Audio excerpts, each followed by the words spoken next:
All right. And I would like to welcome you all to the BTN Sports Media Podcast. This is going to be our first episode here. If you've been following along with us on Instagram and our BTN Sports Media website, you would know that we've been providing some of the best picks you could really find right now on MLB. So if you're a fan of sports betting or just sports in general, this is definitely the place to be. So what I do is I tend to watch most of the MLB games every night, especially on the weeknights. So I have a pretty good grasp of what's going on around the league, kind of day in and day out. So that's what our Wednesday podcast is going to be, kind of a midweek recap on what we've seen through Sunday, Monday, Tuesday, and Wednesday night.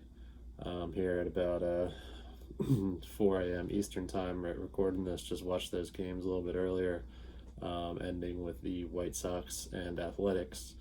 And that was a little bit more the Frankie Montas show that we expected. A lot of the big money was in on the A's last night. A pretty steep price at minus 170, so I stayed away from them just because my respect for the White Sox lineup. So I avoided that game, but not a surprise to me at all that Frankie Montas won another 7-inning performance, only allowing one run tonight. He has been absolutely stellar. I believe the A's were on a 4-game losing streak coming into that, and I think the last time they won was when he pitched.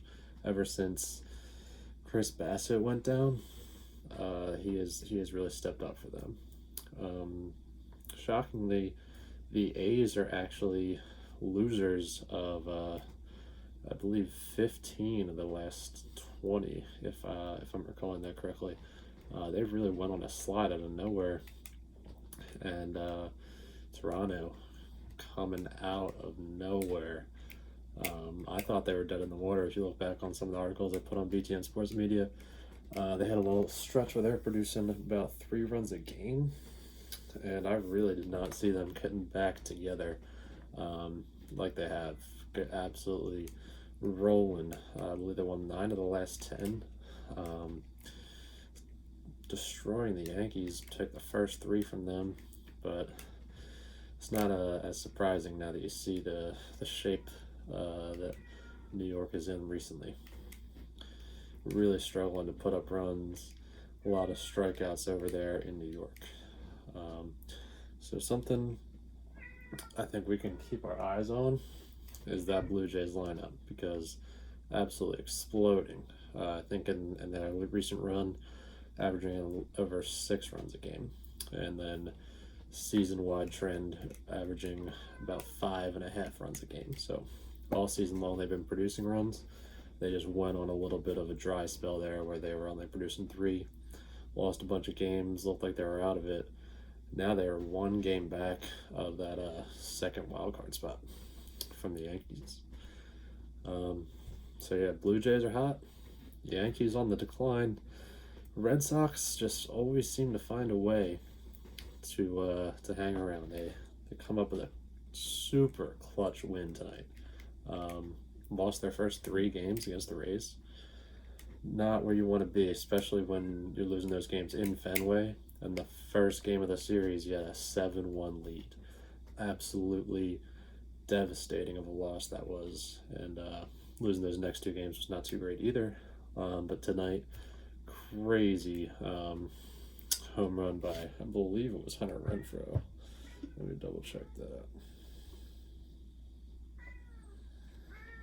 Let's see what we got here.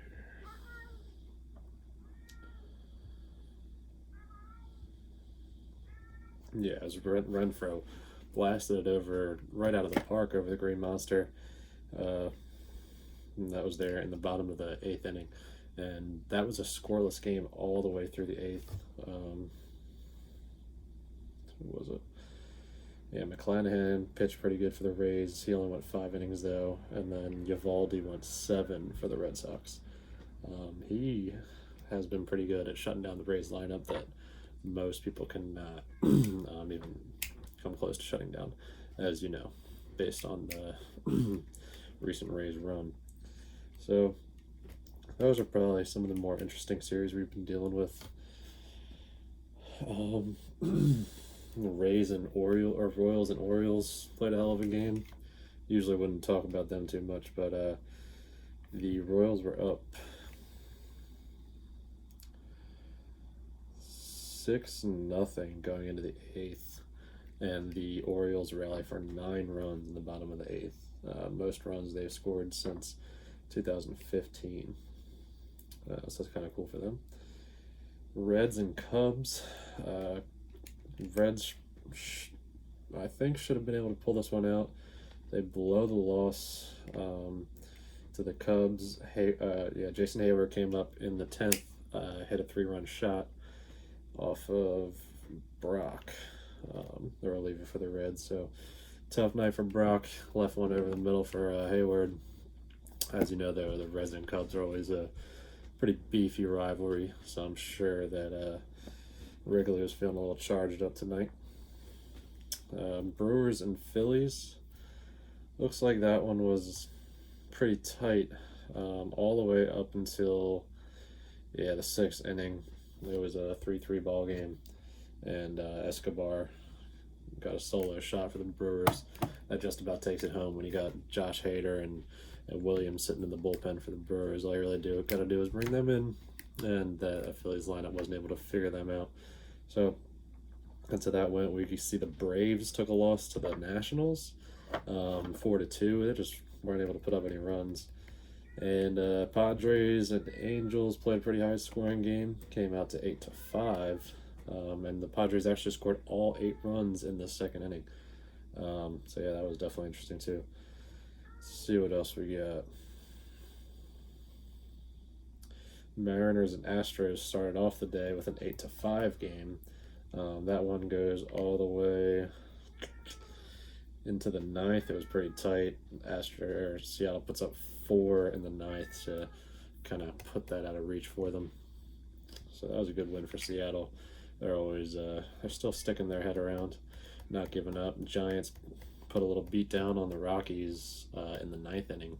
They were actually losing that game, and came up with some runs in the 9th to put them up to 4 runs in the 9th for the Giants as well. So that finishes that game up 7-4. Tomorrow, not as many games. As you know, it's going to be the NFL kickoff, which we'll get to next. And at 1:15 p.m. Eastern, we got the Dodgers and Cardinals. That's going to be Tony Gonsolin versus Jake Woodford. So not too much to read into that on that pitching matchup. And obviously not too well-known starters for either of those teams, so I can't really draw an edge there based on pitching. The Cardinals are going to be home, so I guess you could say excuse me, a little bit of a home field advantage for them maybe. They're a pretty unpredictable team, I think. White Sox and Athletics go at it again. That line has been shifting already. Oakland is -135. They got Manea going up on the mound. It's been decent recently. White Sox coming up with Reynaldo Lopez. Good angle on that game, though, is that's at 3:37 p.m. Eastern. The White Sox are, as most people who follow baseball pretty closely know, very good at left-handed pitching. I forget their exact record, but since last year, I think they're like 20-5 against left-handed pitching. Something definitely very good. So Manea is a lefty, so that could play into the White Sox's favor. I'm thinking about backing that just because that trend has been pretty strong, but we will we'll see what we lie with tomorrow. As far as the picks that I make, I post free picks on the BTN Sports Media Instagram. That's going to be at BTN Sports. Also, we have a live Telegram chat, so that's more in real time. So I would send you our picks before the game. So we have premium picks in there, a premium option where we have paid consulting and pick analysis and full access to every pick for the night. And then there's also going to be our free picks where If you like the Telegram chat, you can get the free picks in there, or you can see them on Instagram. I'd say definitely you'd want to put the post notifications on for BTN Sports Instagram. We've given out over. I used to post all the picks on the website, so we've given out over 80 free winners just in the last month, and those are just free picks that I like to do for the people to spread the wealth a little bit. The reason I do free and premium is because it takes a lot of time to get intel on all the picks, so I wanted to see something back if I'm going to give you all my picks, which for MLB I've been hitting at a over 75% rate in the last 45 days or so. So tomorrow, that might be our free pick, the White Sox, because I'm giving it out here on the podcast, breaking down the game a little bit. So we got to give our premium members some other value. Another group we have on Telegram is our live bet group chat. Different states have different rules on live betting. For New Jersey, where I live, you are able to live bet. How live betting works, sometimes like the game the other day with the Red Sox and Rays, we saw the Red Sox race out to a 7-1 lead in I think it was the third inning, and on the sports books that I was using DraftKings the other day, the Rays were at plus 1,300. So I posted that picture on the Instagram page after the fact to show everyone that some of the benefits of live betting. You can hit plus 1,300 winner. I did a $25 free bet because I just signed up with DraftKings, so I had like a couple free bets in there. That turned into $325. It was plus 1,300. Live bet down 7-1. Looks like the Rays aren't going to win. You get a crazy good price. You don't really have to put too much down. Very high return on that. I wouldn't recommend doing that all the time. Like, it's not the situation where anytime a team is down, you're going to want to live bet on them. That's why we have the live bet group chat. So if we see an opportunity, the reason why we bet the Rays was because they're the number one team in putting up runs in the 7th, 8th, and 9th inning. Doesn't mean they're going to come back every game, but we knew, based on a couple different numbers and projections, we didn't know for sure, but we knew that there's a very good chance of the Rays coming back, and that putting down $25 for something that could potentially come back and pay us $325, that actually had a good chance in our calculations of hitting. That's why we jumped on that. So you'd want to get in the live bet group chat if you want opportunities like that. Not everything's going to be a plus 1,300, but think about how many legs of a parlay you'd have to build to really get to that plus 1,300. Usually it's 4 or 5 legs. So say you're live betting, you find a good angle, you only need one event to happen to pay you as if 5 happened. So it's way more advantageous for the bettor. In the long term, the sports books are making money off live betting because so many people make the wrong live bets. But if you know what to put down, and sometimes it could just be, you wouldn't go crazy with the money line, the plus 1,300. Say you just want a team's down by 6, the line becomes, obviously the game run line, that team might have been plus 1.5. Now you got them plus 6.5. All they have to do is come back and make the game a little bit competitive, finish the game 6-2, 7-3, and your bet hits. And you got that at a minus 110 or whatever price, where as probably before the game, it was probably plus 1.5 and minus 185. So again, not always going to hit with the live bets, but there's a ridiculous value to be had out there if you do it right. A lot of people I know, they really only do live betting now.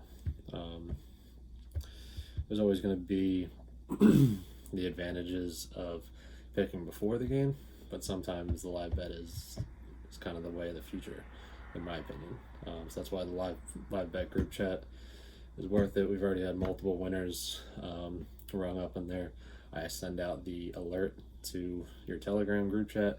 You see it, and then obviously it's your choice if you want to take the pick or not, but you at least had access to something that in real time is going to multiply your money at a higher rate than your regular old pick.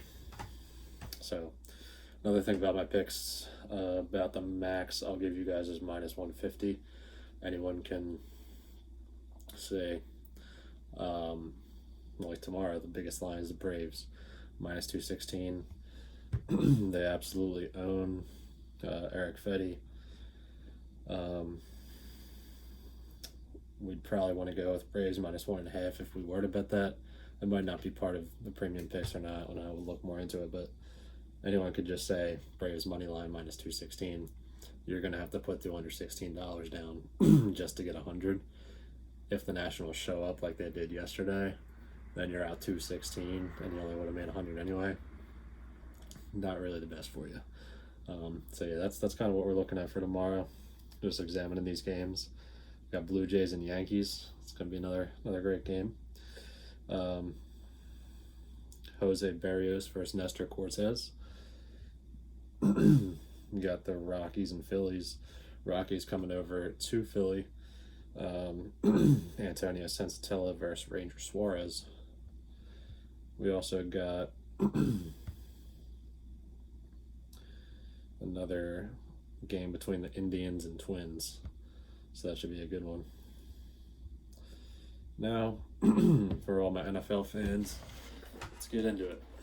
Cowboys, Buccaneers, Cowboys obviously been one of the biggest brands in the sports history, but all of a sudden now the Buccaneers are, as far as popularity goes, for sure, everyone's talking about them. So I would say they're honestly one of those America's teams at this point, right up there with the Cowboys. So Bucks favored by 8.5. Something about that number just seems disrespectful to the Cowboys. I haven't checked the money percentages. Let me check that out.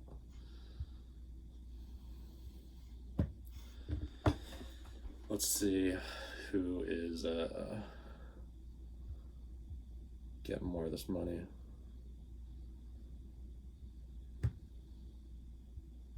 I would imagine most of it's going to be on the Bucks. I think I saw the line at -7, but now I'm saying that it's -8.5 and -8 on different books.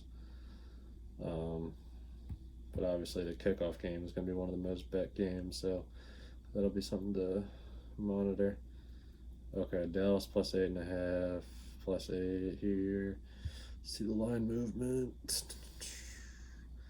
Yeah, so it opened at -6.5, went all the way up to -8.5. Tampa Bay is getting 57% of the bets, and damn,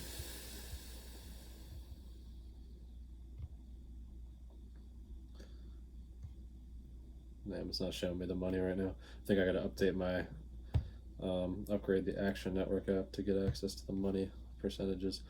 But I would imagine a lot of the big money is probably starting to come in on the Dallas +8 and +8.5, which is kind of what I'm leaning towards, because Dallas puts up points. Going to be bringing Amari Cooper, CeeDee Lamb. Apparently Zeke's looking pretty good. As you can see from the Eagles jersey in the back, I'm the last person who's going to want to pick Dallas or encourage a Dallas win. But I just think that 8.5 and the 325 money line, +325 money line, is kind of disrespectful. This is a team that was putting up like 40 points a game before Dak went down. So yeah, if I was to make a pick on that game, which I'm probably going to avoid just because they're very highly, kind of more of an unknown to me, so I haven't seen either team play yet this year. But if I was to make a pick, it would be +8.5 on the Cowboys, because I think there's a decent chance that that's a tight game, and that the winner would be by less than 7 points. So giving me even an extra 2 points, it's going to be a nice little cushion. As far as what to expect in that game, I think it's going to be high scoring. Even though the Bucks have a great defense, Dallas got a hell of an offense, so it's going to be an interesting game for sure. I actually can't wait for tonight. It's going to be one of the better season openers I can remember. because Dak coming back, missed all last year. It's going to be a huge game. Just the whole Brady and Tampa thing kind of has just become larger than life, so that's kind of cool too. Yeah, I think it's going to be super fun night. I wish I was in Tampa for that one. So let's see what else we got. Yeah, we got Premier League coming back to the to us on Saturday on 9/11.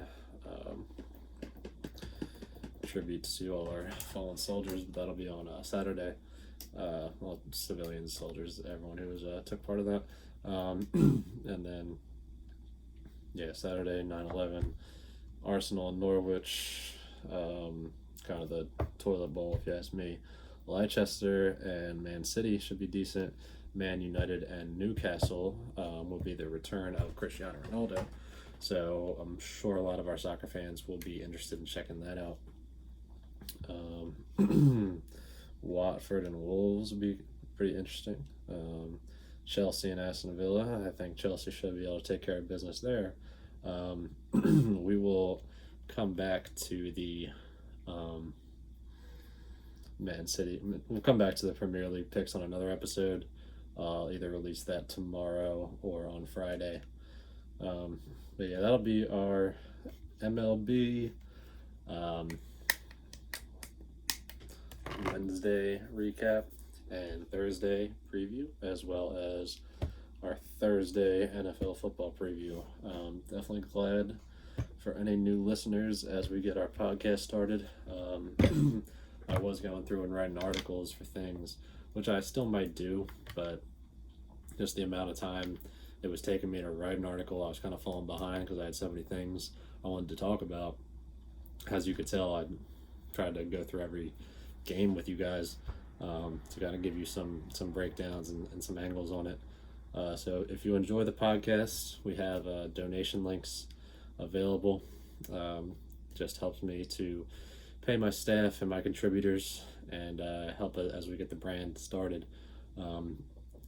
DM me for picks, hop in the Telegram for some picks. As you know, that is one of the great services we offer, as well as providing content for you guys. But yeah, it's been great. Hope to have some guests on here with me.